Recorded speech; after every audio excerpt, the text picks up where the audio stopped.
Welcome to City Pulse. I'm Travis Leamons, your host, here to highlight stories about your city government and Houston at large. And what better way to start the program than to celebrate our city's birthday? One of my favorite Texas quotes is, "I wasn't born in Texas, but I got here as fast as I could." New York brothers John Kirby and Augustus Allen were new to the Lone Star State in 1836, but they stayed, braved mud and mosquitoes, built a city, and, well, the rest is history. This is celebrating the 187th birthday of the city of Houston. We do this every single year over at the Heritage Society. We come together as a community to celebrate Houston's history in the oldest historic municipal park that we have in our city of Houston, which goes back to 1899. Thank you so much for joining us and for supporting your kids in this great community service organization. There are photos along the walls to give you an idea of some of the work they do throughout the years.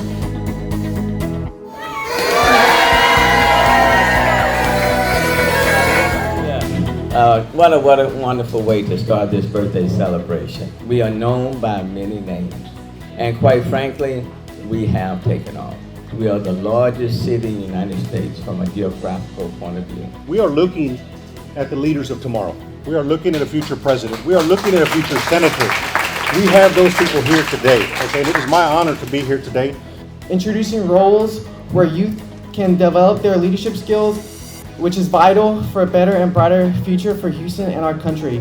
Nothing great was ever accomplished without the help of other people, so. We are a city that if you can dream it, you can become it. Happy birthday, Houston. And many, many years.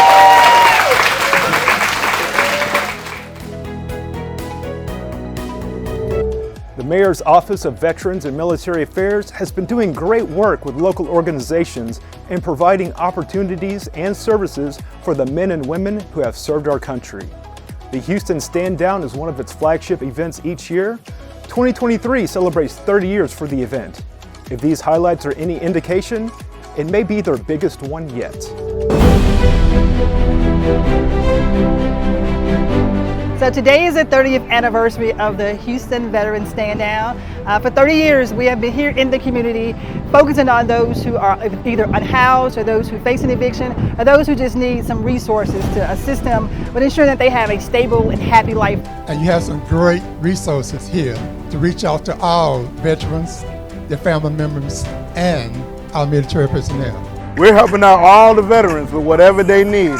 Whether you need to get a headshot, whether you need to get some clothing, whether you need to get some stable housing, drop on by. We're here to serve you because we love you, because you love us first.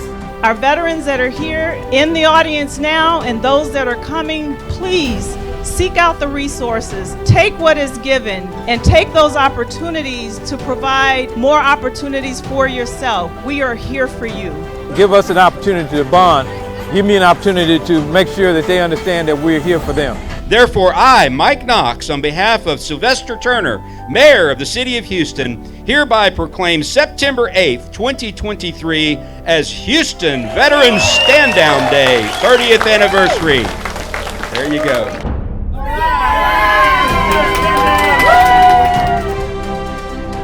So on behalf of Mayor Turner of the City of Houston, we want to thank you guys for the service that you have done for this country. Thank you for the service that you continue to do. God bless you all. Thank you. Veterans tend to be the backbone of our community. We're doing big in Texas and we're happy to do this. This is the most number of veterans that we've had. If you come to City Houston, this community will reach out to you to improve your quality of living.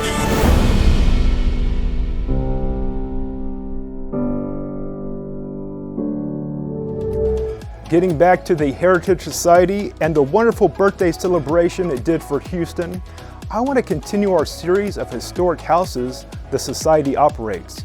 Let's take a tour of the 4th Ward Cottage and see how a working class family lived in the late 1800s. Hey y'all, this is Kian from the Heritage Society. I'm here today to tell you the 4th Ward Cottage from 1866. This is a row house and is an example of what a working class family would have lived like. Typically when you went up a tax bracket or you got a little more money, you didn't just go buy a new house, you added to the house that you already had. So oftentimes you would start with a one-room cottage such as this one, and then gradually you would add rooms as you could afford to. And it's not just the building itself that changes, but the things inside of it. So you'll see all over this house, the history is written literally in the walls. Starting off, the family only wallpapered the home with German newspaper, then later upgrading to paper wallpaper and then fabric back wallpaper, so you can actually see the family's socioeconomic progression as they live here. Gradually, the boards of the walls get more uniform. They start adding more modern hardware, as well as later gas and electric outlets as time goes on. So it's almost as if time is moving through this house. Now, right over here we have a display. This is all going to be building materials that was found from the house. Now, these are really awesome because they're done in order of how old they are. And you'll notice at the very start, the house would have been built using these wooden pegs. And that was typically utilized during a construction method called tongue and groove construction, which allowed you to basically build something, either furniture or homes, without the use of nails. And also over here, we have a little kind of a breakdown. If you're a very visual learner like most of us are, this is going to help you understand how the house has grown over the years. The first room that we stepped into was actually this, we believe, looked mostly like this. And these back two rooms were mostly like this building. And they were just connected together as time went on. Now this is what we call a row house, and a row house is very similar to a shotgun house. You can't open the front door and the back door and be able to shoot a shotgun straight through it like a shotgun house, but it follows a similar layout in that your first room is your living room, your middle room is your bedroom, and then this last room is going to be your kitchen. Now over here we have a lot of pictures and information about the neighborhood that this house originally stood in, which is the historic Freedmanstown here in 4th Ward. This neighborhood was often called the Harlem of the South. It was booming with black business, entertainment, education, and this area was thriving really and truly. And probably one of my favorite panels in the entire museum is this one right here, because it shows you how much it's changed over time. You have a picture here of the cottage we are standing in on its original location versus what that same exact address looks like today. Transportation is evolving in Houston, thanks to the nonprofit Evolve Houston. Part of a national coalition, it is seeing a growth in EV accessibility in H-Town. Evolve's president, Casey Brown, gave me a ride on Earth Day. Now the company has awarded e-mobility microgrants for community organizations joining the charge to reduce gas emissions.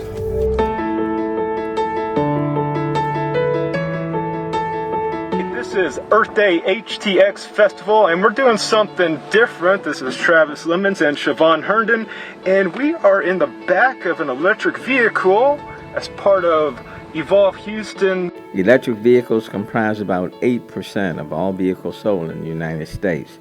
And that might seem like a small number, but it's more than double in less than 2 years. Here in Houston, our goal is to ensure that at least 50% of all new vehicles sold in 2030 are electric vehicles, all while ensuring that every Houstonian benefits from the transition regardless of their zip code. Equity is at the core of our efforts, and we are dedicated to supporting equitable access to clean and sustainable transportation solutions. This is a really important project. It's one of 13 projects that we originally funded through our e-mobility microgrant initiative. This one's exciting because it offers rides at no cost to individuals in 3rd Ward. It means a great deal to people in that area, and I would love to expand it to other areas, but certainly this is a pilot, and I'm just phenomenally encouraged because over 2,000 riders since June 19th. This is an asset to our seniors and our students. This opportunity for them to maybe ride from their high school to neighboring jobs where they don't have transportation. This is a plus. This is amazing.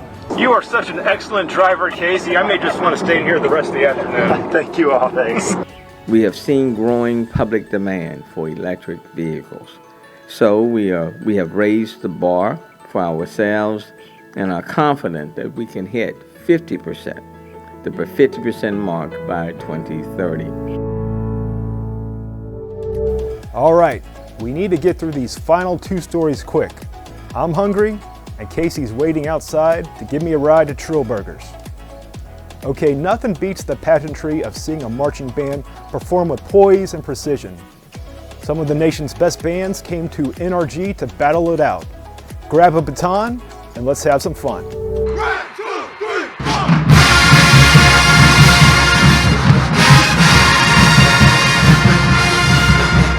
This is a wonderful opportunity for us to come down to participate in the National Battle of the Bands. It's an exciting time to be at a HBCU. This is an exhibition for the top bands in the country.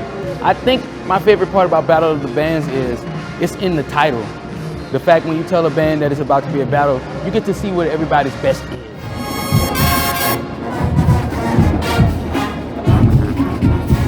Thank you for bringing the Battle of the Bands to the city of Houston. But most importantly, let me thank each and every one of you for showing up. Well, you see, we're over here not just, for a battle.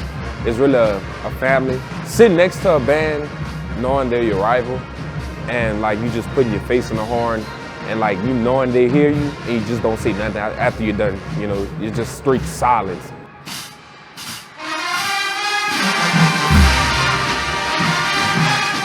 It's the basic fundamental things of humanity that bring us together. It's education, it's music, it's emotion, it's culture, it's community. That's a day, that's an experience, that's something that people never forget in their life. That's why it's important. And tonight, before it's all said and done, there should be about 40 to 50,000 people right here in NRG. Thank you, enjoy the Battle of the Bands.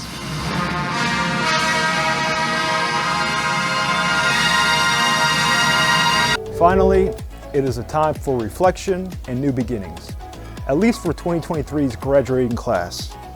Prairie View A&M, the 3rd largest historically black college and university in the United States, had the mayor of the nation's 4th largest city deliver the commencement.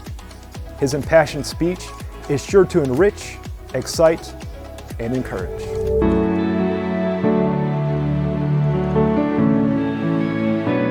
Class of 2023, congratulations. Your hard work has paid off, and I am so excited to greet you this morning as candidates for graduation from the illustrious Prairie View A&M University.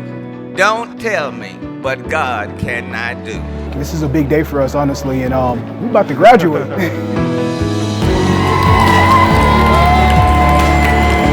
And so as you sit here, you are not just graduating for yourself. You are graduating for others who didn't have that opportunity, but made it possible for you to be here this morning. Don't take it lightly. I instilled in my children the importance of education, so I'm leading by example. It's another milestone, another chapter in the book to help increase my future journey. Congratulations, graduates. Go forth and let your Panther pride shine bright in all that you do. PV! That's right. Being able to be an inspiration to my siblings that you could do whatever you can that you put your mind to. I'm proud of myself. I'm proud of everybody who's graduating today. Lord, I say thank you for allowing me to be at Prairie View on this day for class of 2023. And if you don't do anything else, you've already done more than enough. Lord, I say thank you. That will do it for me in City Pulse. I'm Travis Leamons, about to slide into an electric ride. Until next time, do better and be kind.